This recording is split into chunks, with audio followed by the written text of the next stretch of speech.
Welcome to this Fixit channel. And of course, today, second Tuesday of the month of October of 2018.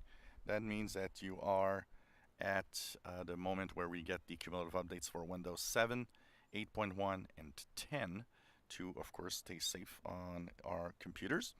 It fixes a lot of security flaws, 49 in total, so it's important to update your system. 12 critical flaws means they're already exploited by bad guys, which means it's important to, of course, check that out and update your system, because that's how you're going to stay safe. Remember, if you're on the version 1703, that's the creative update of last year, you are now getting these are the last cumulative updates for you for security. You'll need to move on to a newer version. There's not a lot of people there, but there's still some people on that creators update version of last year. So make sure that you move on to a recent version of Windows 10 if you want to continue having your updates. Of course, these updates also touch Windows 7, Windows 8.1, so check it out.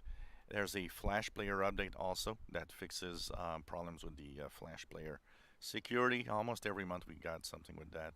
So it's very, very important to update your system and keep yourself safe. And for those that are on the October 2018 update, because of course you know that the October 2018 update has been halted, yes, you're getting cumulative updates also. If you enjoy my videos, please subscribe, give us thumbs up. Thank you for watching.